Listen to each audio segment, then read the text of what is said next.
Okay, yo, we're back. Just had to go away. What we're gonna do? I'm sorry, I'm also eating my dinner.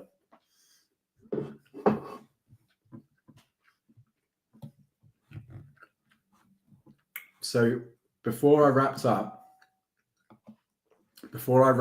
we attempted to encode our HTML file and then submit it to the consensus service. Now, something seems to have gone wrong because when I go over here to try and see my inscription, it doesn't seem to work. And if I try the API over here, it says that inscription is incomplete or malformed. So I think I've done something wrong. I think that's the most likely option. What I'm going to do is I'm going to try and sort of reverse engineer it and go to the mirror node, reconstruct my consensus messages, and then just try and get it to run. Now, if I'm able to reconstruct it, I don't know necessarily what the issue is, but if I am able to reconstruct it, then I'm just going to call it a day there and spin up my own server, which does the actual rendering. But let's have a quick look. So what's this here? It's 1.9.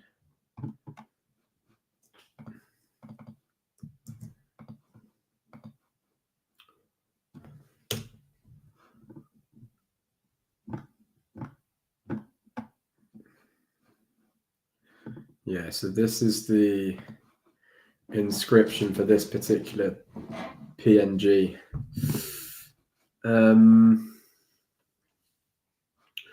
actually what happens, that's the Grimm's collectible. That's the image.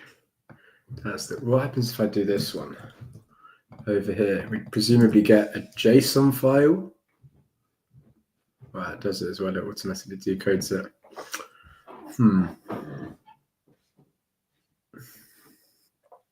Okay, well, let's go. So we use the REST API. We're going to fetch the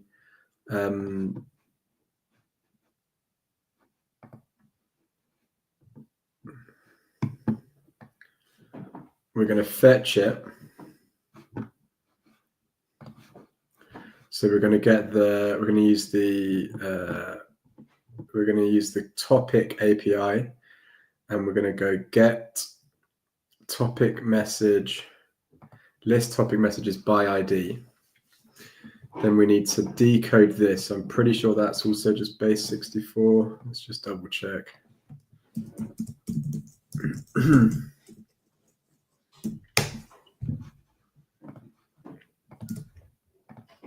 Yeah. So we're going to fetch the messages for our index.html description, HTML messages, and then we can sort of reverse engineer it and try and put it back together. So let's go. I'll get ChatGPT to write a script for it because it's got all of the relevant context over here.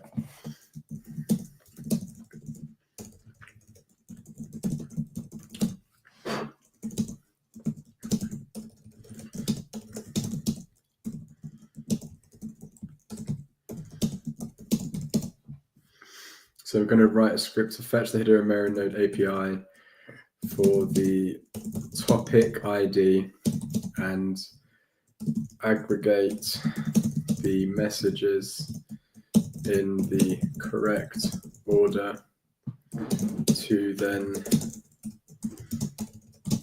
recompile the file. Here is the API to use. Oh, that's not it. This is the API to use. We're going to run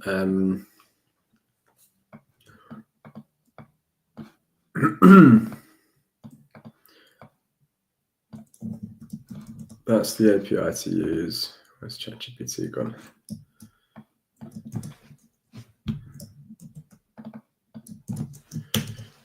Here is the response.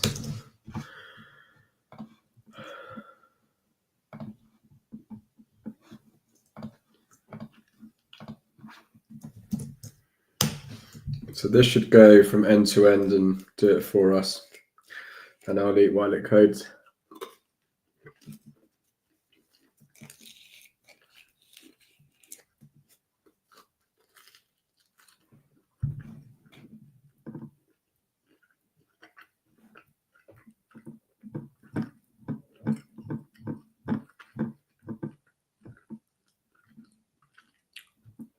Okay. Sweet. Looks good. I'm not going to be testing that. I'm going to use mainnet there.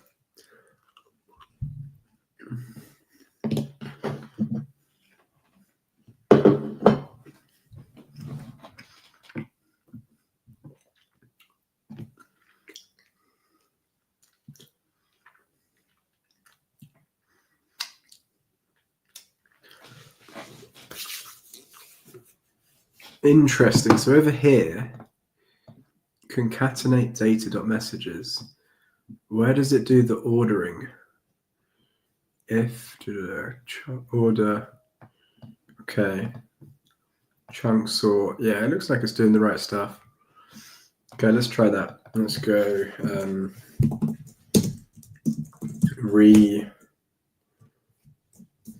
rebuild. Might need to install Axios, and we're going to be using mainnet.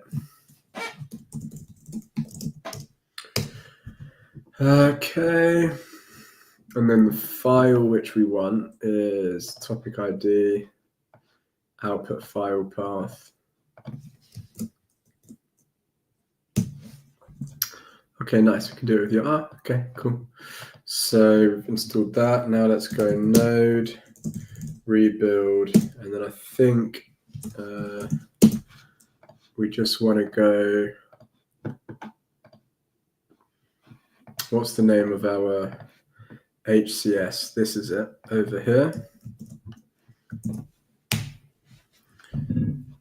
Reconstructed HTML. See, it has worked. I don't understand this. So it looks like it's worked.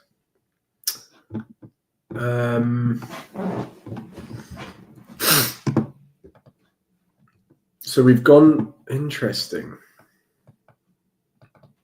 So what's it said? MIME type extracted, data compressed, data decompressed. Yeah, saves over here. So I don't know why it's not working on KiloScribe, because it does look like I have done the right thing, given that we can fetch it from the mirror node and then reconstruct it. That makes me think that maybe it's because it wasn't deployed on KiloScribe or something. I don't know.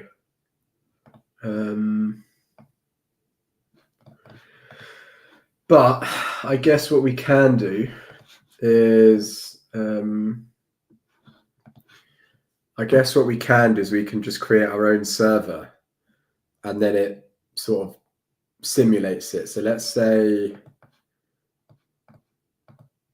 yeah, I mean, let's go.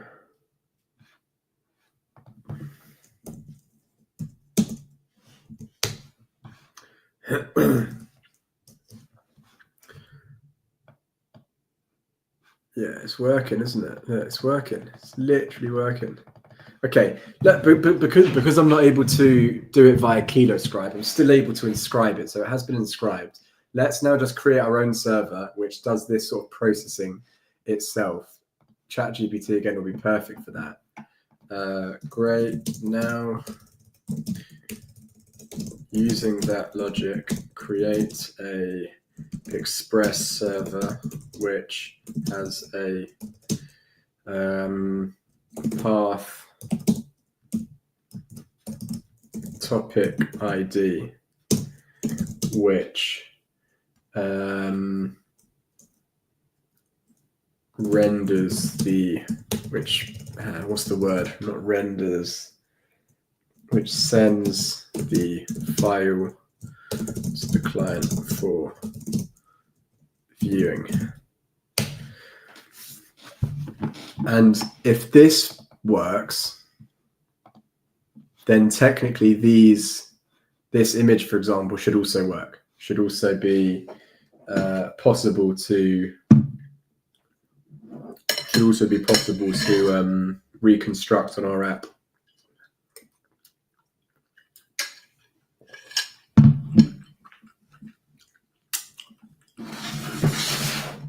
Okay, let's install that now and install Express.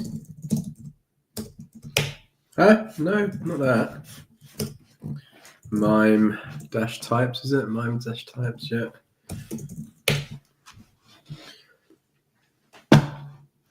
Okay, got this server file. Because the logic's quite simple, I'm pretty sure it's just going to work. Server.js.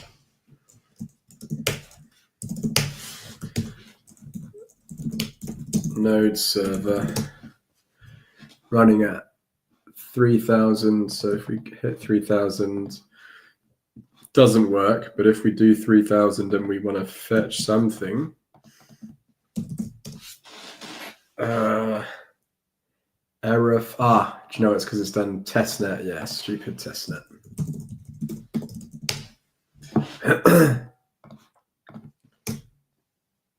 Okay, no messages found. Do I need to rerun it? Yeah, I do.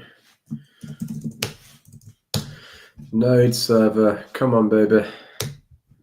Come on, but yes. Nice. There we go. So this is a web server which is fetching the consensus ID, reformatting all of the messages. If we have a look at our consensus topic, got all of these messages over here. It's combining that base 64, converting that base 64 into a byte array, and then from that byte array, well, that just represents our index HTML. So we did it. I'm happy with that. I'm happy with that at least. Let's just make sure that I'm not in some bubble.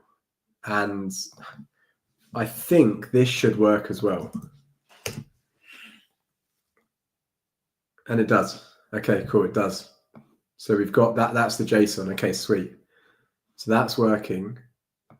The image should also work.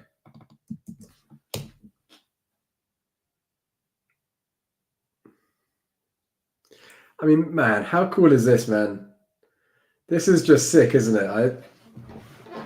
I hope you guys are as blown away as I am. So again, I don't know why it's not working on the KiloScribe API, but at least I'm not a fool, and at least I have done it right. So what I've done is we've created, again, it's all totally with ChatGPT.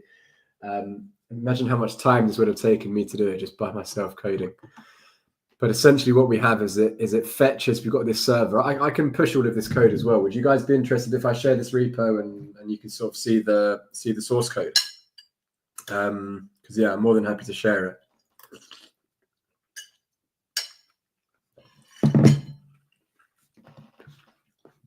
More than happy to share it. But we've got this local server. You pass in the consensus topic and boom, it uses the HCS1 standard. All of this data on here is being stored on the consensus service. All of this data here is being stored on the consensus service. All of this data here being stored on the consensus service.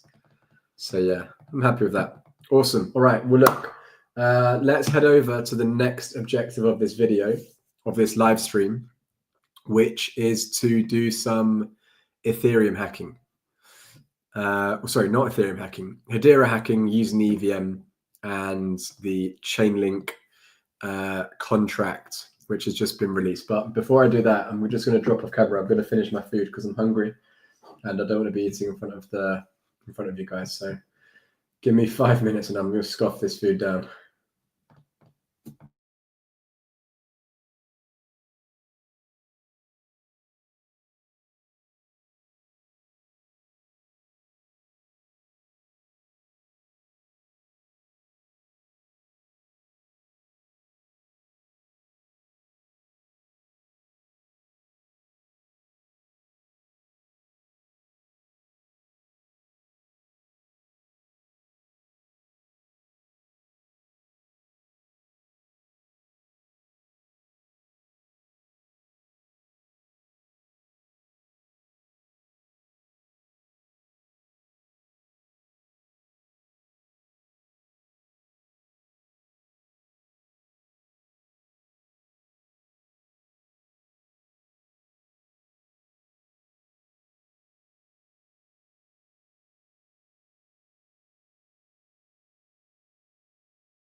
Okay, we're back. Sorry about that.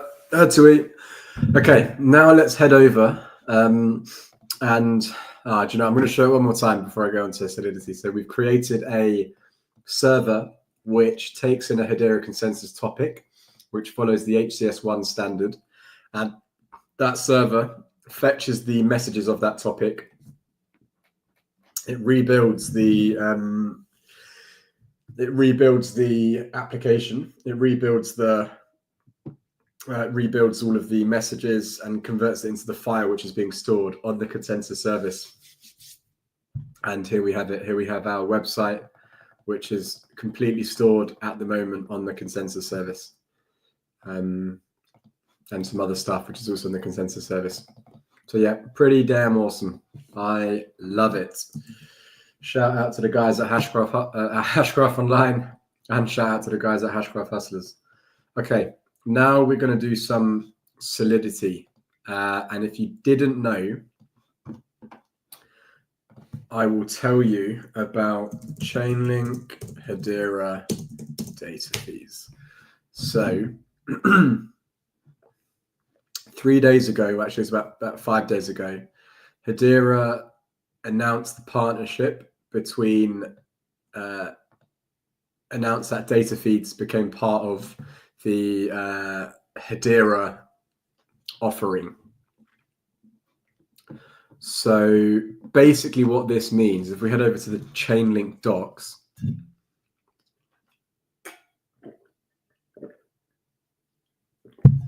so you can launch a data feed. Nope. So if we want to, what we can do is we can use live data in smart contracts. The smart contracts, typically one of the main drawbacks of smart contracts is the fact that the EVM, the Ethereum virtual machine, it doesn't actually have any internet connection per se. It can't do API calls. It's not able to get external information outside of the state of the EVM. Anything that it has, is Bitcoin only worth $96,000 right now?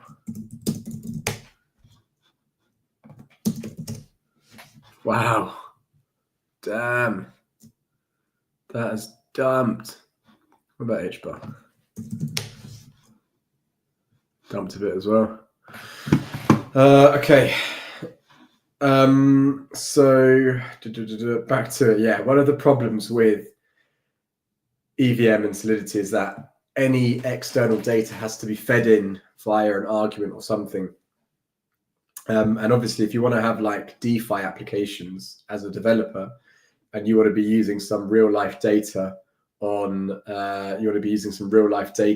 which has real life prices, that's a bit of a problem. But with Chainlink, what you can do is you can feed that real life data in. So we can do, let's have a look at the documentation. Newly launched, all networks. We can go to Hedera mainnet. Let's filter. And these, sweet. So look how much we've got on the Hedera mainnet. I think that's pretty cool. So we have GBP USD, Chinese renminbi USD. So it's got a lot of crypto prices, and it's got some, looks like it's also got some fiat pairs as well. And if we head over to the documentation, because this is a bit relevant, documentation, Chainlink data feeds. If we look at the data feeds and we go to Ethereum and EVM guides, or even let's just have a look at the price feeds available over here. Where do we want to go? Using data feeds.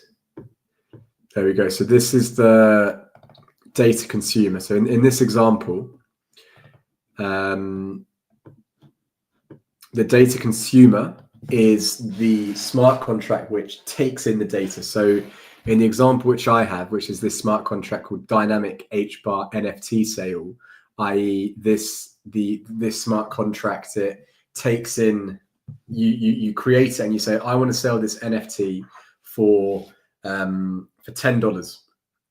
And you can either pay for it with 10 USDC, or you can pay for it in a dynamic HBAR amount, which takes that data of what HBAR versus USDC is from that trustworthy Chainlink oracle, and it prices it in that.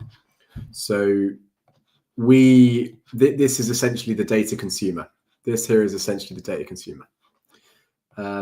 Let's close all of this stuff.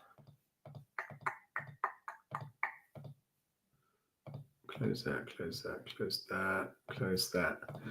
Now, as you can see, in order to use the data feed, we need to use this aggregator v3 interface. So this is a smart contract interface, and then this address over here is an example of the deployed aggregator v3 smart contract. So that aggregator v3 interface, it has this method called latest round data, and the important thing over here is that it gives us the answer, and that answer I believe is 8 decimal places. So here we have the interface in Python. Who uses Python, man, for Web3? Cool. And if you want to get a different price denomination, yeah, cool. So there's just some pretty basic stuff. I'm looking for the actual smart contracts addresses, which I've seen, like I had them before. Price feed, okay, price feed addresses. Here we go. So if we go on Hedera and we go on Hedera testnet, these are the addresses which we have deployed on testnet, and this is what we have on mainnet. So as you can see, on mainnet there's a bit more. We've got 23 on mainnet, just a few on testnet. Currently what I'm doing is I'm using this HBAR USD one. So this is the smart contract which I'm using. And let's go through like an end-to-end demo of what this smart contract does, so I can put a bit more color to it. So let's deploy this smart contract. I'm going to use MetaMask for this. This is all on testnet. So let's inject my MetaMask address into the smart contract. I'm using Remix ID as well. Remix ID is pretty nice for just quick smart contract development. And actually my MetaMask is already connected. So let's deploy this smart contract. I'm going to compile it just by running Command S. And what we need to do here is we need to, so inside of the constructor, there's a few things that we're doing. So we're saying, okay, what is the price in USDC that we want to sell our NFT for, our dynamically priced NFT? What is the address of the ERC, or what is the address of the USDC token?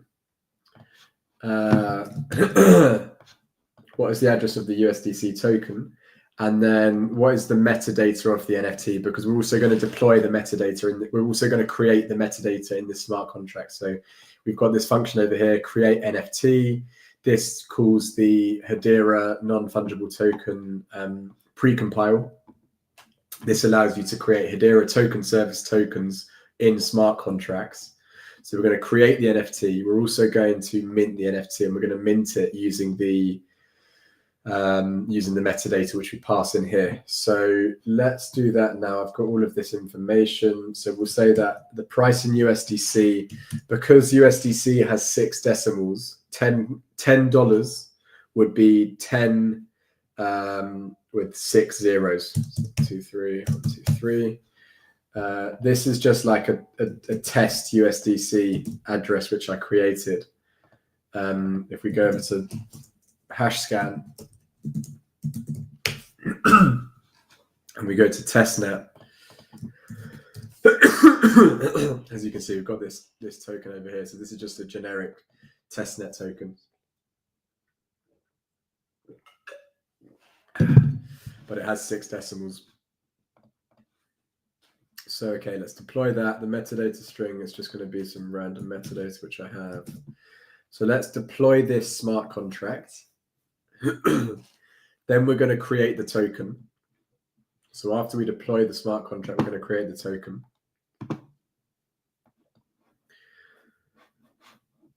And if you haven't already, if you're not very familiar with MetaMask and with EVM development on Hedera, I've got a really good video coming out, which is how to deploy an ERC20 token on Hedera for beginners.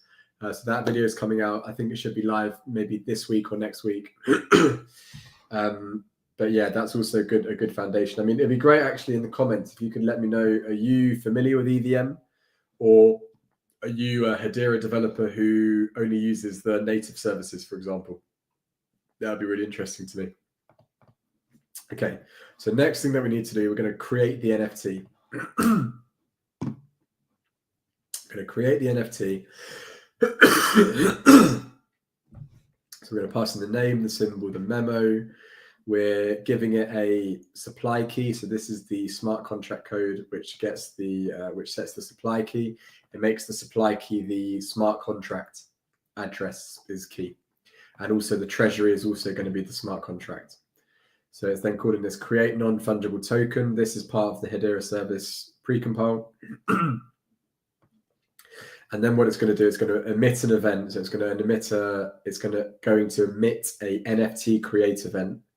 And it's also going to save the new token address, which has been created under this global NFT property over here, which actually uses the ERC721 interface. The ERC721 interface is the interface for MetaMask for NFTs on the Ethereum network, on EVM. And we can actually use this interface. I think this is really cool. We can use this interface to transact Hedera token service tokens, i.e., even though it's not actually an ERC721 token, it's a Hedera token service NFT. We can use the same interface to transfer it. So it gives that EVM sort of compatibility almost. Again, you could deploy an ERC721 token on Hedera, but it wouldn't be a native token in that case. So let's create this NFT. We're going to call it Hashgraph Hustler NFT, symbol HHNFT, and then the memo, that's irrelevant. We're also going to pass in a value. So this will cost about $1. We'll pay 4 HBAR. If you see Ether on Remix ID, that just really means HBAR. So we're going to hit transact. Again, MetaMask is going to pop up. MetaMask will pop up. Come on, mate. There we go. As you can see, we're going to transfer 4 HBAR. That's because we need to pay for the NFT creation, and the smart contract doesn't have any balance, so we need to give it some money to pay for it. And as you can see, we've now created it. So actually, if we just check out this recent smart contract call, create NFT, if we have a look at that in the block explorer, we can see that this Ethereum transaction, it has a token create, and we've created this NFT, this Hedera token service, native service NFT. Next thing that we're going to do is we're going to actually mint a NFT. So let's have a look at the mint button, wherever it is.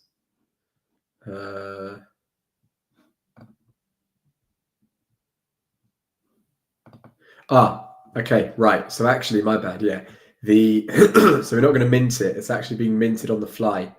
So we have these two functions for purchasing it. We've got purchase with USDC, which is very simple. What that does is it just goes, okay, transfer the USDC from the sender to the smart contract. And then obviously we know the price because we set the price up here. So we set the price in the constructor. And then what it does is it mints the NFT using that mint NFT function, which I just showed you below. And then it transfers the NFT from the address to the message sender. For the HBAR, what it does is it's obviously slightly different because it converts HBAR, it converts the USDC amount to HBAR first, because that USDC amount, the amount in HBAR might change. if H bar goes up 2 times, then the amount that I need to pay is half what I needed to pay. Sorry, the amount in H bar that I need to pay is 50% less than what I needed to pay prior to the doubling in price. So this convert USDC to H bar function, that gets the latest H bar price in USDC. That function calls the price feed latest round data. So we saw that over here on the Chainlink documentation, didn't we? If we look over here, data feed latest round data, data price feed latest round data, same thing. So it's getting the price. That gives us a price in USDC with 8 decimals. So we can actually check this price now. Let's have a look at the get latest H bar price.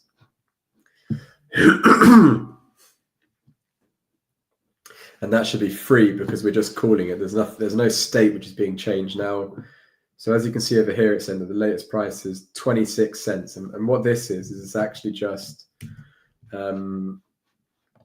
it's 26. So let's paste that, divided by 10 to the math.pow 10 to the power of 8.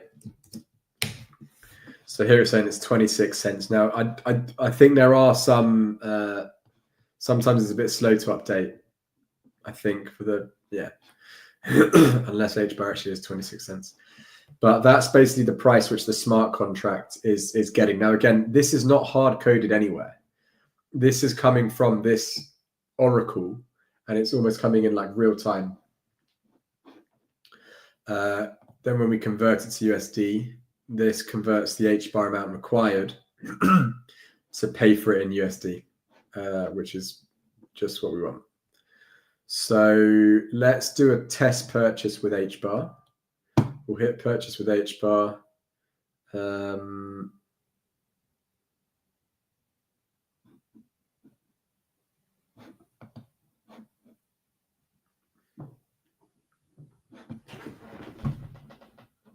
For some reason it's saying, purchase, I was clicking the wrong one. Okay, so we purchase with H bar. Now, here it's basically telling us this, again, that another thing with EVM is that there's no decimals, so you can't have decimals. But what they do to mitigate that is they just have the decimal sort of encapsulated within the integer. Now for H bar, it has 8 decimals. So if we do this amount divided by math.pow times by 10 to the power of 8 again, this tells us that we need to have 38 H bar in order to reach our $10 threshold. So the smart contract logic over here says, okay, you need to transfer, and it's not perfect, and I don't think there's a way that you can do it better in fairness to what I've done. What I've done over here is it makes sure that the message.value is greater than the required amount. So it makes sure that it's greater than 38.264 H bar. If it's not greater, it will cause this error. So it will say insufficient H bar sent. If it is greater, the difference, any excess which is sent, will be refunded to the message sender. And then it mints the NFT and then it transfers the NFT. So let's do that now. We're going to purchase with H bar, and we're going to do an amount which is less than $10. So if we just look online, we say, well, I mean, I guess we have it over here. This is our this is our price, 38 H bar. If we go to H bar to USD, 38 point whatever, 38.264. So it's about 4 cents off. It's still pretty close.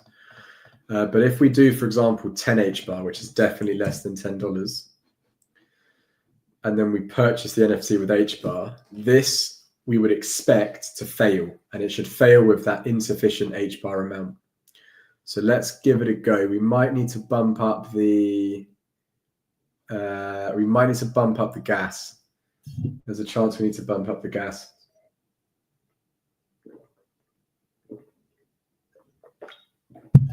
Actually, I guess we probably won't because it should fail before. So let's have a look at that transaction which has failed.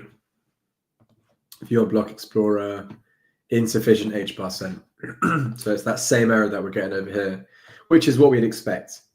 Now, if we want to do 40 HBAR, which is greater than 10 cents, $10, it's greater than 38 HBAR, this should go through. So we're going to send 40 HBAR, 40 HBAR being over $10. And what we'd expect it to do is we'd expect that the difference, 40 minus 38.2, that should be refunded to us. So as you can see, it's been successful. Let's have a look at this transaction. We can go over to the Block Explorer over here. And we've got a token mint transaction and a crypto transfer transaction. And if we look into this deep dive, we can see, okay, we've sent 40. So this is going from my testnet address, and 40's gone to this contract address. Remember this 874. And then we have this contract is 874. And then further down the line, after we've done all of this, calling the access control aggregator, it then refunds us 1.52. So obviously it's not refunding everything. The reason why is probably because there's a bit of HBAR spent in between, but it's giving us basically everything back. So that there is a refund which is covering the majority. So it means that we've only paid roughly, say $10. And then this stuff over here is called the Hedera Token Service System contract. So that's just basically minting the NFT, and then we're transferring it over here. So we can have a look at what this looks like, and we can see we've got the token transfer. So what we're going to do, let's build a new function which says purchase with Bitcoin, let's say. So we're going to purchase with Bitcoin. I'm going to copy and paste. So actually, when purchasing with Bitcoin, we're going to need to do a bit of a combination as to the logic that we did with HBAR and with what we did with USDC. The reason being is Bitcoin, or wrapped Bitcoin, which we're going to use, is going to be a Hedera token. It's going to be a HTS token, a Hedera token service token, just like this USDC. So that means we need to approve the allowance. We can't just send HBAR. We need to approve the allowance and then transfer it after we've approved the allowance to the contract. Let me show you what I'm talking about. Sorry, just joined. Of course you can, virtually. Thank you very, very much for giving me a heads up. I will give you a quick overview as to what we're doing now. So what we're doing, I've got an initial smart contract, and if you missed out earlier, bro, I definitely check out what we did earlier. We did we deployed a HCS. We deployed a website on the Hedera consensus service, and it was working. And yeah, so check out the previous ones as well after this. And maybe if we have more time at the end, I can loop back to it. What we're doing now is we are using the latest update to the Hedera mainnet, the latest integration to the Hedera mainnet, which is these Chainlink price feeds. So I've got a smart contract over here, and this smart contract essentially is called a dynamic HBAR NFT sale. And what it does is you create the smart contract, you set the price in USDC, and it creates an NFT, it mints it, all of that stuff. But where it gets a bit interesting is if you want to pay for it using HBAR, using this purchase with HBAR function, it uses the Chainlink price feed oracle to get the price of HBAR compared to USD, and then it calculates how much HBAR needs to be sent in order to receive the $10 NFT. So we just did an end-to-end flow of it, and you can see sort of all of the transactions over here. But in terms of just doing a quick recap of the logic, we are firstly getting the latest HBAR price, which uses the Chainlink price feed.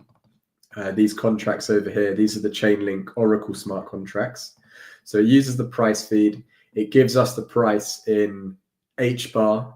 It gives us the USD price of H bar, and then we're converting converting the price into H bar. So that's just a helper function. And we're then implementing those numbers dynamically whenever the buyer purchases it. Meaning, if I purchase the NFT today and I purchase the NFT in a week, the price I pay in H bar the price in dollars is the same, but the amount in H bar which I pay will be slightly different. So that's what we've done so far.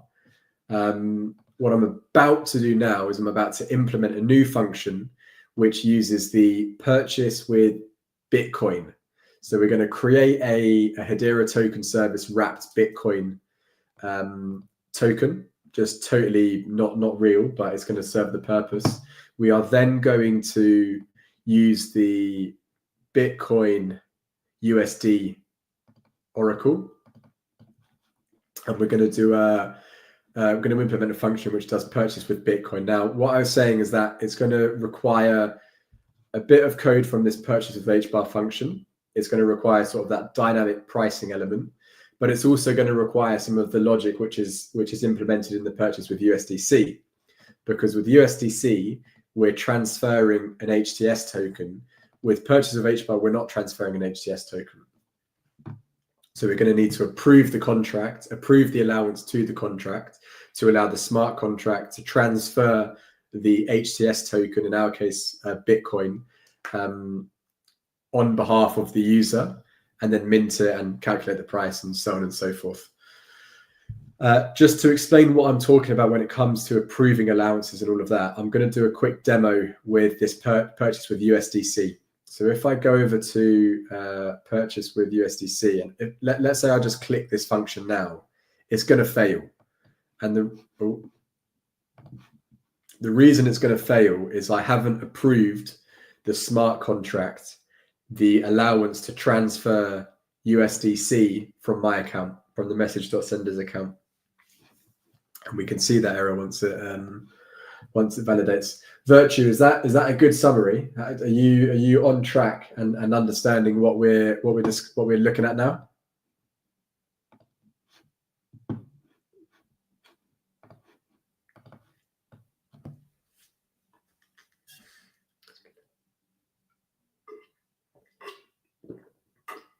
Great. Okay. So as you can see, Spender does not have the allowance. That's because I haven't specifically said that the smart contract can be allowed. So what we're going to do is we are going to, firstly, I'm going to get the contract ID. I'm going to switch over to my Hashpack wallet now, because obviously you can't approve allowances on MetaMask. So this is one of the interesting things about doing this hybrid development, where you're doing EVM token, where you're doing HTS tokens using EVM, is that you need to sort of have a bit of both. You need to use both Hashpack and MetaMask. Okay, if I get rid of incognito mode. So I've got this USDC token over here. I have my smart contract over here. I'm going to copy the contract ID. I'm going to approve the allowance of that smart contract. So let's go allowances. I'm going to say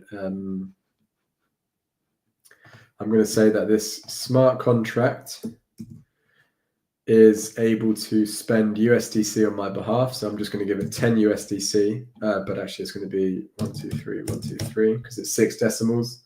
I'm going to give it that 10 USDC allowance. And now, assuming I am on the right account, let's just double check that this is the correct account. 2929, yeah. So now, because I have given approval allowance to the smart contract and I click on purchase with USDC, this should succeed. I'm going to hit send transaction. And this should succeed because the smart contract should be able to take the price, take the USDC from my account, and then it will mint the NFT and then it will transfer the NFT. So I'm expecting this to be a green tick, and it is. Great. So if we have a look at the history, As you can see, we've sent 10 USDC. And if we have a look at that transaction hash scan, we have transferred USDC, we've minted the NFT, and we've transferred it. And this is where I really like smart contracts and potentially prefer them over the native Hedera token service, is that you can almost do these bundled transactions in one go. So we've done all of these three things atomically. Now, it's not possible to do this with the HTS because you can't mint it. You would have to have it minted already, and then you could do it all atomically. But you wouldn't be able to mint it after the transfer. It'd have to be minted before. The token would have to exist. Then you can do the atomic swap.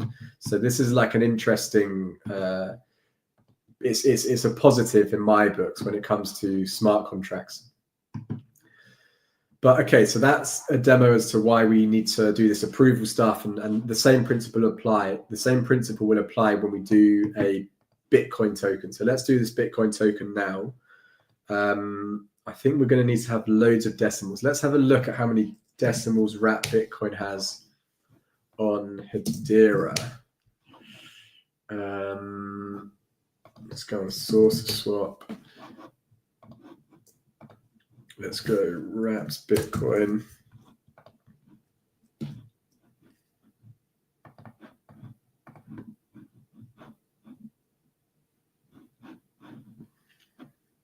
Let's have a look at this token over here. So this Wrap Bitcoin has 8 decimals. Okay, let's do our Wrap Bitcoin with 8 decimals in that case. So we are going to okay, what I'm going to do is I'm going to create the Wrap Bitcoin token just via Hashpack because it's nice and easy. So let's go Token Manager. Nope. Let's go Advanced Tools, Token Creator Tools, New Token, Wrap Bitcoin.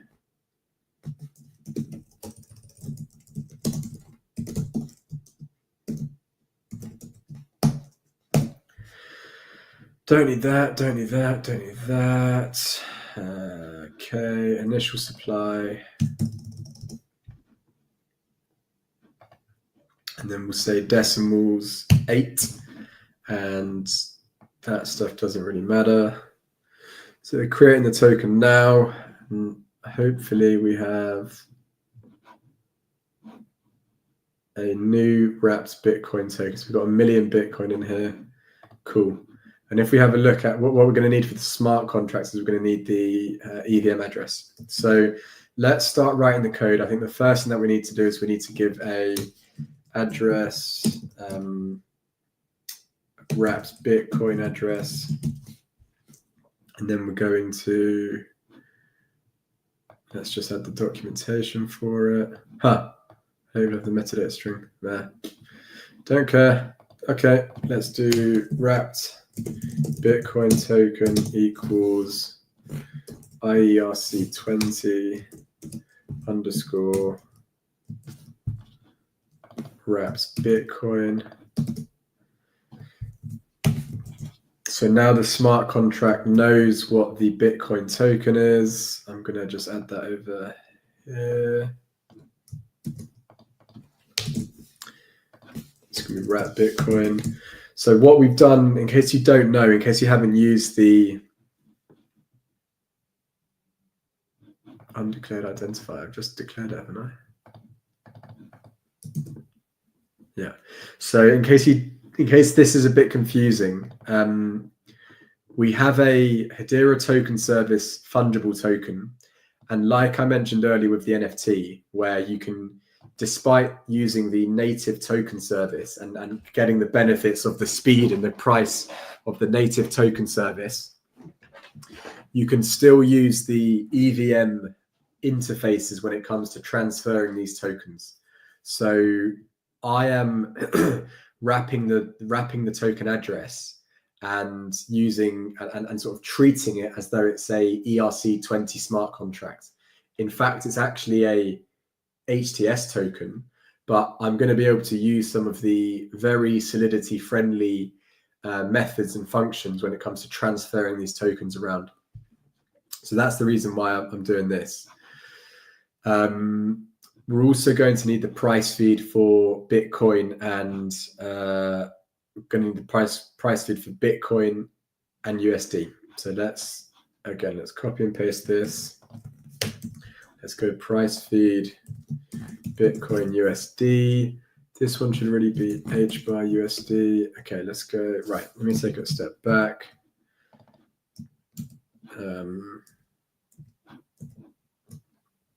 Can I change all of them at once? Price feed H bar USD. Okay, nice. So that's the price feed for H bar USD. This is going to be the price feed for Bitcoin USD.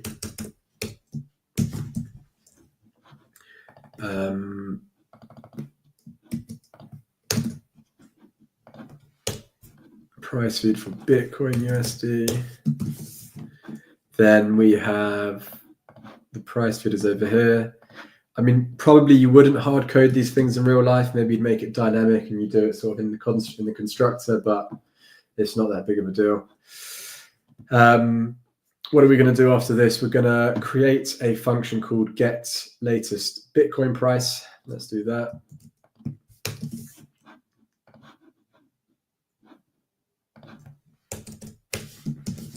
And Bitcoin.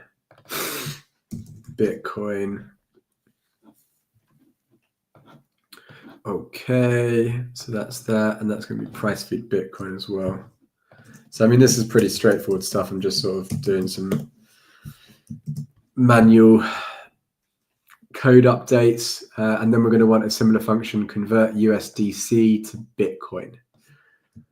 So let's do that. Convert USDC to Bitcoin. That's going to be the Bitcoin amount.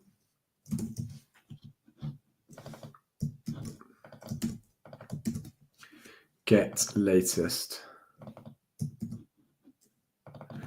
Bitcoin price. Okay, now this is going to be, this logic should be the same. So something when I was doing this development before, in the first contract, I did have some issues when it came to figuring out the correct exponential to work with, because obviously in this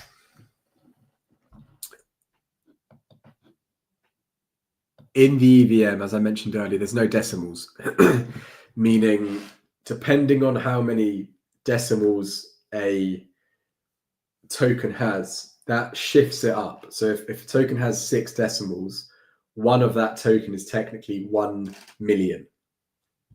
Now, one token could be 1 million or it could be 1 billion. If there's 9 decimals, then it means it's 1 billion in the EVM. And you need to do some funky, because here we're actually translating between 3 tokens, all of which have slightly different amount of decimals. So we've got the USDC, where 1 USDC is 1 million in EVM, because it's 1 with 6 decimals, 1.000000, or 1 million. Bitcoin, or H bar, is required to be 8 decimals. So 1 H bar in the EVM is 1 and then 4, what's that, 100 million or something, or whatever it is. I think 100 million. And then this is going to get a bit more confusing, I think, because the data feed from Chainlink, that gives us the price in 8 decimals. And actually, okay, no, do you know what? It's going to be easy now. It's going to be easy because we just created a token. Our wrapped Bitcoin also has 8 decimals like Hedera, like HBAR. If we look at the token details, we created it with 8 decimals. So I'm pretty sure the maths would be the same, but let's say the maths was different. Let's say the decimals for the Bitcoin was 10 to the power 6. then actually we need to, I think this would need to change to 1 times 1 10 to the power of 8. But yeah, we're going to keep it like this for now. I do have like in my notebook the maths as to what I did, because I literally had to get the notebook out. There we go. That's the maths. It was, you might not be able to see it because it's flipped, but it took me 2 goes as well. I'm a bit rusty in my maths. But anyway, I think this should work. Let's just, before we actually go and implement the actual function, let's do it all at one go. That's fine. Fine with me.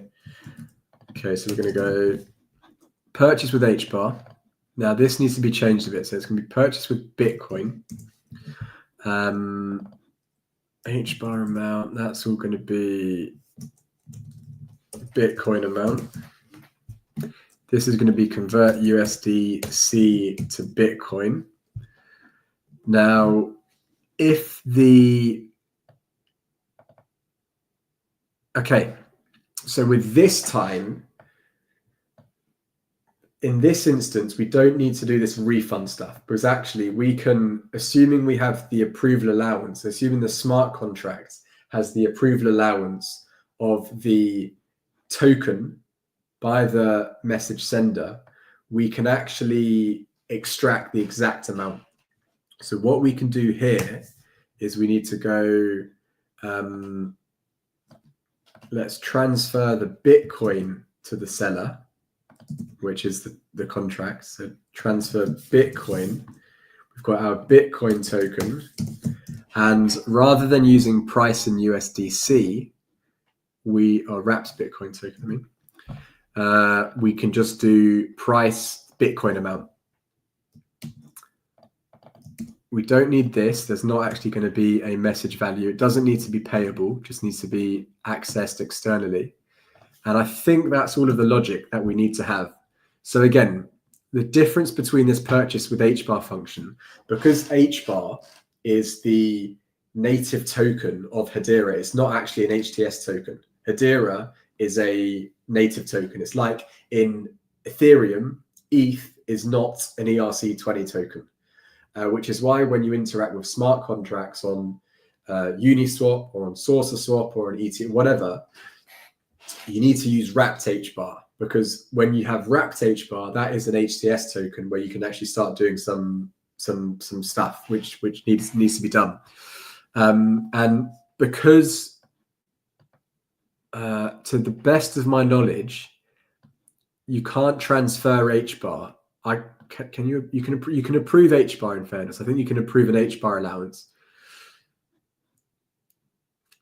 I don't know, actually. Maybe I could have done this logic in a different way, where I approve the HBAR to the to the smart contract, and maybe the smart contract can do an approval transfer of HBAR. I'm not too sure if it's possible.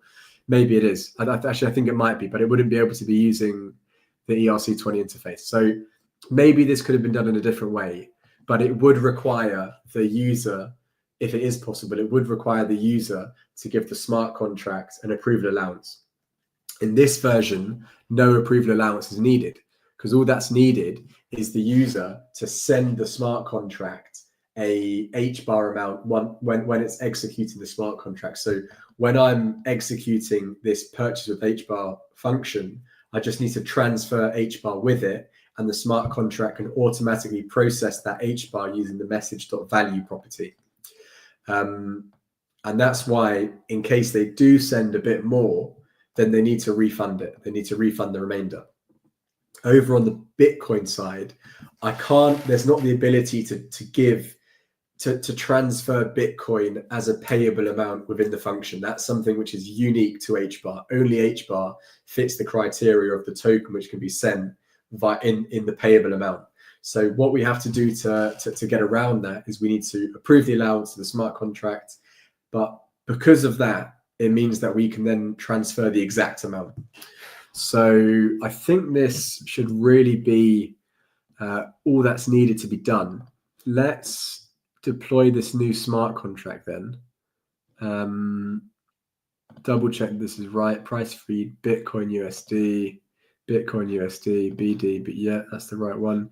Let's deploy the smart contracts. We have our new smart contract, and we're going to try buy it with Bitcoin now. So the price in USDC is going to be $10. The USDC address, that's going to be over here. The wrapped Bitcoin address is over here. So that's the wrapped Bitcoin address. The metadata string, that's for the NFT which we're minting.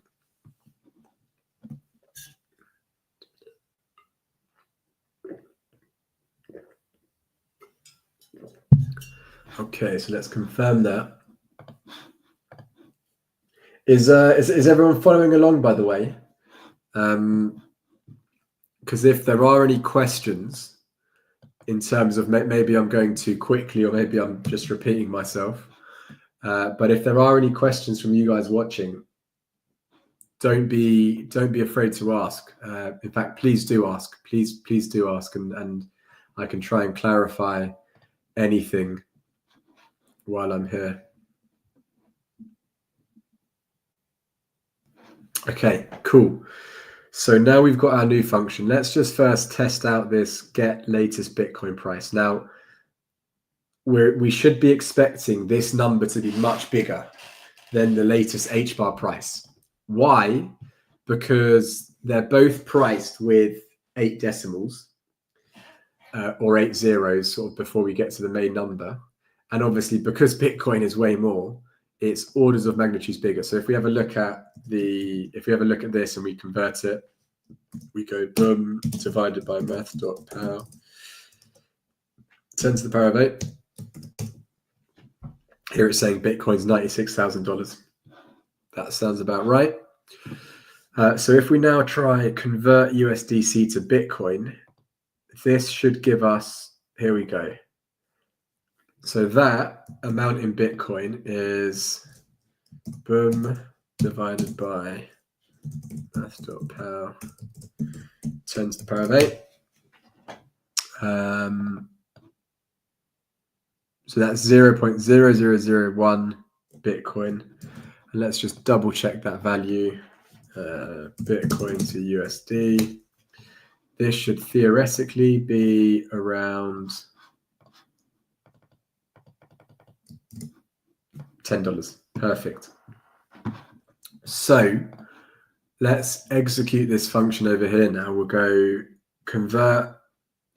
purchase with Bitcoin. It will fail because we haven't approved the allowance. So let's prove the allowance. We're going to approve, we can prove the exact amount. We'll approve this amount in Bitcoin.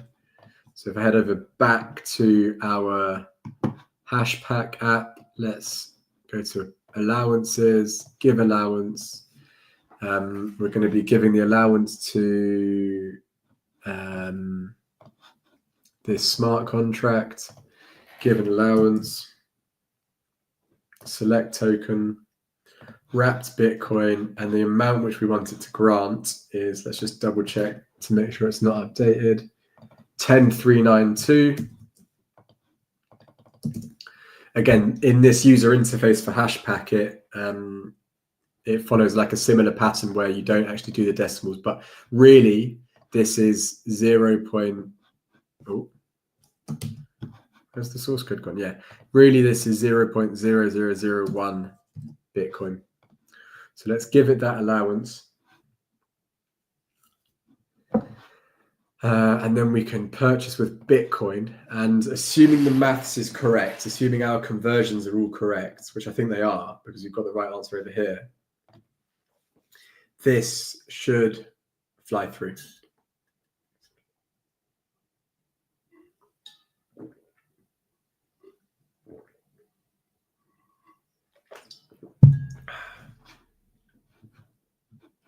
Huh, it's failed. Why would it have failed? No, is that convert USD price to Bitcoin amount, convert USD to Bitcoin. Interesting. Okay. Let's have a look as to why it failed. That's good. Good that it failed. View on Block Explorer. Huh. So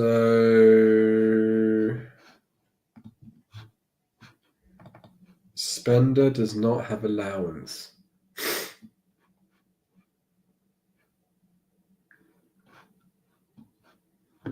I know why. Because the smart contract which I just copied is the old smart contract.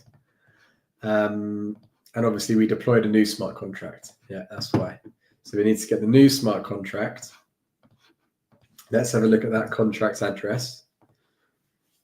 Okay, so this is what we want to give the approval for. So we want to say give allowance. We want to give it to this smart contract, select the token, wrapped Bitcoin. The amount which we want to give is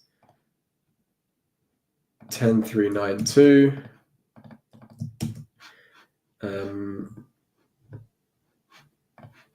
Give the allowance. Okay. So yeah, that was rookie mistake. Let's now call this transfer with Bitcoin, purchase with Bitcoin function. This should be successful because we now have given the smart contract the correct address. Now, yeah, that probably, well, it should be, oh no. Let's see what the issue is now. Hopefully it's a different issue. Hopefully it's a different issue. Okay, it is. It is a different issue. Nice. So we transferred it successfully. However, it failed on the mint. Invalid token ID.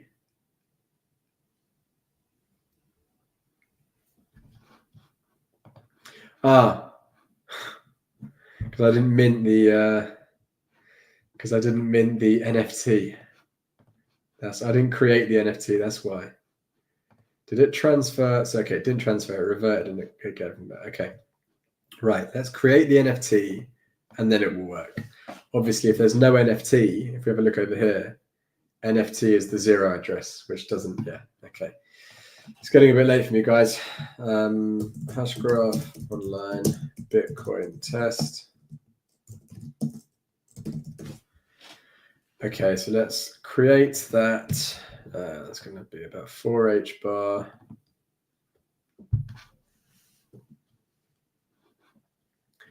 Create the NFT. That's definitely a prerequisite to transferring an NFT. But the good news is the approved allowance worked, at least. So we'll create the NFT. Once the NFT is created, that will update the smart contract state. So we have the NFT. If we look at the NFT value here, it's no longer the 0 address.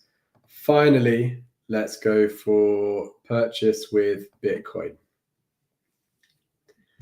And unless there's some weird bug where it removed the allowance, then it should go through. And it has. Booyah. Okay, let's double check that on the Block Explorer. Contracts, view on Block Explorer. So we can see there's been a crypto transfer of wrapped Bitcoin, a token mint of the NFT, not the best name for the NFT is actually, and then a transfer of that NFT. We can see it all over here. And if we have a look, so this will be the transfer EACA aggregator proxy.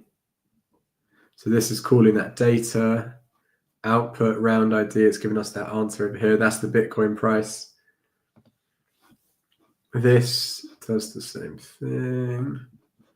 I think this function was the thing which it must have transferred afterwards, mustn't it? Yeah, Hedera token service contract. That's what would have done the transfer from. That then calls the Hedera token service contract, which transferred the wrapped Bitcoin. So if we have a look at our balance, yeah, we should have a slight decrease in wrapped Bitcoin here. Unless, I guess, because it was so small. Yeah, maybe because it's such a small amount, it still just rounds up. Yeah, I think it's because it was such a small amount. Let's have a look at wrapped Bitcoin. It should be, yeah, 0.000132, which is the amount. Yeah, bang on. Cool. Awesome. Well, yeah, this is going to be what you've seen here. I'm gonna actually create all of this as a tutorial on YouTube as well. So if you've seen it here, you've got the alpha. For me, that is the end of the day. I'm going to be wrapping up now. Hope you found that informative. And yeah, in case you missed the first part, Hashgraph Online deploying the application on the Hedera consensus service, I'm also going to be creating some content around that. So really excited to yeah, good to have sort of gone through the whole end-to-end process of creating the application, using a lot of AI to help me create it, and then actually inscribing it onto the Hedera consensus service so that use the mirror node to fetch it off again. But like I said, end of the day for me now, guys and girls. So thank you very much for tuning in if you're still around, and appreciate you. And I'm probably going to be, this will be my last stream for the end of the year, which is obviously only another week or so, another couple of weeks. But afterwards, I'll be back, more live streams about once a week. So yeah, tune in if you are, and take care, everyone. Have a great rest of your day. I appreciate that, Roy. Take care, buddy.